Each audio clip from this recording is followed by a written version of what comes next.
Hi everyone, welcome to this reading. So I'm already tuned in, so we're just gonna go. We are just going. I know a lot of you really like this view. Enjoy it while you got it, because it really limits the types of cards I can pull, since YouTube doesn't like nudity. And I have to honor the readings before I make people happy, so I have to be able to pull from the cards that I'm being drawn towards.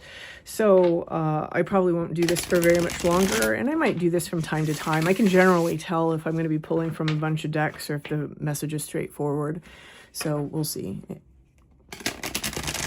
Okay, like I can already tell you that the energy that's going to come through in this reading is rather multi-dimensional, hence why I pulled this deck. So let's see. Gotta take it. They stayed on the... They stayed. All right, so we have a 5. There's something changing here, and then we have a 9. There's something changing and something being put to rest. I don't think that that is exactly how it sounds. So let's pull some more cards before I say anything about that. So some of you may not be going through like a physical ending or anything. I actually think this is quite deep. So let's see. Oh, hell yeah.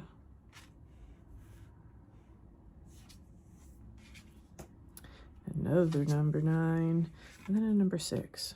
Okay, so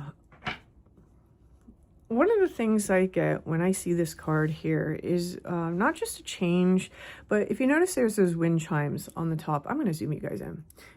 Notice that there's those wind chimes there on the top left. And whenever I see these wind chimes, this really speaks to me about the movement of energy and how the movement of energy can turn energy into something different. So for example, the energy and the force and momentum of wind then causes those chimes to knock into each other, and then that creates the energy of sound. So there's like a transference of energy that's taking place. One energy is changing into another energy inside this collective.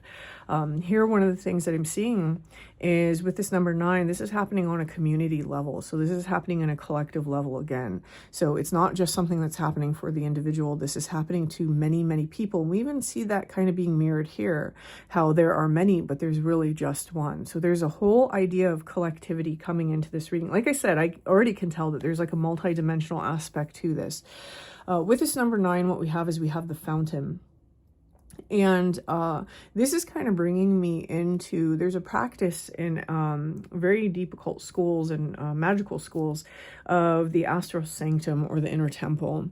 And oftentimes, if you really stick to the traditional sense of the astral temple, there's usually some sort of water or fountain or stream that's found inside of it.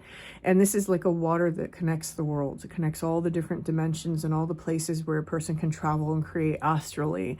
And that's kind of what that's saying to me here, is that there's something within the collective emotion that traverses dimensions. Someone here, I think you're getting into some very heavy astral work. And if not literally astrally, then you are definitely experiencing other dimensions at this time.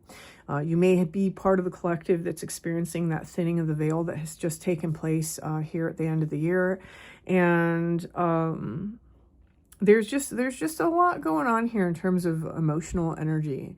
So you may even be experiencing a particular collective of emotional energy coming at you. There's something here about the ebb and flow of that emotional energy, of higher energy, of lower energy, of high vibrational energy, of low vibrational energy, and how it's actually interacting. And in some ways, this interaction can be very loud with the chimes, and in some ways it can be very soft and very subtle. There's this here. This is kind of interesting. It's a 6, and it's supposed to be like a little, I think this is supposed to be like a little Nintendo or something similar. And but if you notice, there's these 2 grids, and they've got different animals, and then there's this little grid in here. It's like we're operating in one level, but there's these other levels that need to be remembered. And I'm almost seeing this as like a little radio receiver. Someone's tuning into a deeper level at this time, and it is coming across as a deeper level to me. Especially with that presence of the water. There's something about collective energy being transmitted. So someone here, you're probably feeling your psychic experiences open up a little bit. You may be seeing things that you don't normally see. You may be having some experiences that you don't normally have. And most of them, if not all of them, are going to have to do with others. So for example, if you're seeing things that you don't normally see, maybe you're seeing those that have passed on, right? They're still part of the collective, just in a different way. They're in a different part of that wheel of life. And then you may be experiencing more thought transmission between others, things that you think may be happening a little bit faster. You may even be experiencing emotions that aren't yours. And so there's this sort of thinning of the distance between all the dimensions at this time in terms of experience is taking place for somebody. It's really showing someone the interconnection. And this interconnection has very powerful concepts behind it, because you can take the interconnection on face value, right? This is what happened, this is me here, and these things are the storyline, and this is what's going on. But you're almost being guided to look deeper, right? What's behind the fear? What's behind the war? What's behind the love? There's something else taking place here in this ebb and flow, and it's all happening right now so that someone can kind of change the energy that they're emitting, how they transmute the energy, how they adopt the energy, how they move within the energy. Okay. I'm not even gonna lie, I'm totally shuffling this one off camera because it's way too big for my hands and this is gonna be messy. I don't need you to know that I'm messy. My channel members got to see me try to fumble through this deck. It's not too bad today, I guess. We're doing a little better. I must have stretched the old fingers. All right, let's see. I'm just gonna put this over here. Gonna cut. Okay, and we're gonna take from the top. So here we have the Fool. And oh, I love that this is the energy that's really representing this, because this really means that whoever this message is for, you're in a place of infinite potential. And you know, and I find it interesting that I laid it out this way too, because this is the individual card. This is number one. This is you. And this is your interconnection and the various things that are happening within it. And so for the Fool to show up with this, it's kind of like, because I'm going to lay this out left to right. So this is our starting card, and this is really our significator. This is kind of telling me that someone is in a place of infinite potential. You are starting to see things from a different perspective, or maybe you've recently had your mind open up. I'm kind of getting like the Hangman energy. So if you're familiar with the story of Odin and the runes, for example, it's something like that, where someone has tapped into this deep level and it's churned up this information that was already inside. It was already buried. And we're starting to move within this new knowledge of interconnection, not just of people, right? Because there is a human collective aspect, but I'm almost getting that it's extending into like the plant and animal and mineral kingdom and the different layers of reality that we have here on Earth and beyond, right? Beyond. There's something stellar coming into this as well, because I was getting the moon, and here we have the sun. We have a lot of star imagery. So there's this idea of being a traveler, of being a stranger in a strange land. It's like we're understanding that our mundane life in the 3D, and even our sense of spirituality, that's not actually all that there is, that there's so much more. Oh, I love this. And then we have death, and this is totally transforming someone. Number 5, right? Death is just a transformation of that energy again, you know, leaving the corporeal energy and really embodying that astral or spiritual energy. And here, one of the things I'm seeing is almost like this giving up of something. There's something that's been released here. So as we release some sort of hold or some sort of energy that we've had, it's really allowing us to step into this sort of new experience.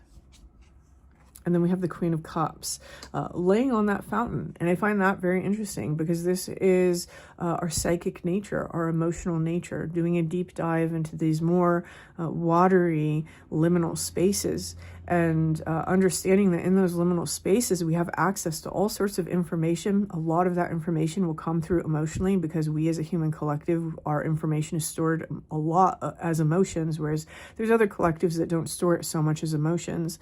And this is why the astral is so important to our spirituality, because this is an emotional layer. Here what we have is we have all these different dimensions, and we're able to shift between those dimensions. I'm almost seeing this as like the screens are able to shift out. So your lens that you're operating with is starting to be able to expand. And this is really helping somebody. Again, I'm getting a very heavy energy of like astral work, dream work, astral travel, astral projection for some of you who have trained in remote viewing. There's just something about being able to peer behind scenes that most people are limited by. And this is, again, expanding the idea of interconnection that's taking place. Okay. This is Nine of Pentacles. Ooh. And so this is like a core part of someone's identity. If it hasn't been in the past, it's going to be. When we have the Nine of Pentacles, for me, she really speaks about the person who like really knows who they are. They know what they stand on. They know what they're building for themselves. And someone here, I almost feel that with this new opening up and this new sense of interconnection that's taking place, it's like you've plugged into some new frequency that is actually going to change the course of something for you. So maybe you're adopting new practices into your life, or maybe you are setting off on a new direction in terms of your career. I almost feel that this is a year for many people where there's going to be more of a spiritual element. And I hesitate to use the word spirituality. Those of you who have been with me for any length of time, I really don't separate physical and spiritual things. But since most people do, that's the language that's kind of coming through with these cards. I think that people are going to infuse a little bit more spirituality into their 3D and into their, especially their careers. Okay. Okay. We have the Devil, okay? And then I want to see what's on the top of that before I speak about that too much. On the top of that, we have the Eight of Cups. So there's a leaving behind of things that kind of constricted us and constrained us. And that's what seems to be allowing us to come into this energy of connection, interconnection. Whatever this was, it seems to have kept us sort of stuck with the Eight of Swords. Remember, the Eight of Swords is mostly mental, their beliefs, their ideas, their fears. Fears are rooted in our beliefs. And those sorts of mental energies that really keep us in place, even though we really aren't bound by them. I almost feel that, and this is not going to resonate for a lot of people, this part, I feel that there's a few of you out there that have actually understood that the envelope that you are living within inside your reality can be pushed further. And this has really shown somebody some very profound insights into the nature of reality, right? If we can even term anything as the nature of reality, it's fluid nature. So this is really beautiful. I like this particular Devil card because at the same time, while it's a gargoyle, it almost looks like while it's a devil, it almost looks like a gargoyle. And it has a lantern held down. So while the Hermit has one up and it's actively searching, this Devil card has it held low. It understands that what it's looking for maybe isn't out there, right? When you have a lantern out above you, it's casting light further. When you have it lower, it's casting light closer. This is kind of the idea of Saturn is, our karmic lessons until we start to understand that everything we've been looking for is actually within us. And so this is kind of what this is bringing me into. There's a lot of things that have been left behind, a lot of ideas, a lot of maybe even emotions, a lot of connections may have been left behind. And someone here has pursued instead this more mystical path. And I'm saying mystical because of the presence of the moon there. This is definitely something that has been a journey that someone has had to overcome a lot because of the presence of the mountains in the background. But while there's this rose, it's been extremely spiritual. It's been a very spiritually enlightening journey for somebody. And it's all been rooted in this search that maybe what you thought was outside of you is actually inside of you. Oh, that's beautiful. And by going so deep within and becoming so into self, this is actually what's causing your mind to expand and become interconnected in a new way. Okay, one last card here. We have the Ten of Pentacles, and this is someone's legacy. Like I said, it really ties into either someone's career, more so than that, someone's life path. And, when we have this Ten of Pentacles, this in and of itself is about interconnection, because in the traditional Rider-Waite, you see the 3 generations of people. And here we also have the dogs, and these dogs are really representing in traditional Rider-Waite, they're both white. So they're the whitening of both the volatile nature and the fixed nature, according to chemical alchemy. And so here they're not necessarily represented the same way, but they're kind of showing the same thing, right? We have this one kind of looking at the moon like a wolf would, and then we have this domesticated dog looking over like, hey, what you doing, buddy? But they all live and coexist with this family. So there's something about the ability to coexist with things and people that you don't necessarily appreciate certain things about, right? It's like someone here has gained a really high vantage point where it's not about a lack of personal boundaries. I think somebody's already crossed that bridge of working on their boundaries. It's because their boundaries are so strong, they're no longer threatened by certain things, and they're able to coexist a little bit more harmoniously. And I think that it's maybe a very emotional time right now for someone as they're coming into this place where it feels like different ideas are clicking or different truths are clicking. Because I keep being drawn to this fountain, and it's this percolating up of this emotional energy, not just from the self and not just from the remote collective, right? Our family, our friends, but from a greater collective. It's like someone here has opened up into a clear channel, a very clear channel. Okay. Okay, and that's where I feel I'm supposed to leave that. So whoever's message this is beautiful. And I wish you the best with this energy. If this resonated with you, feel free to like this video and feel free to leave me a comment. And until next time.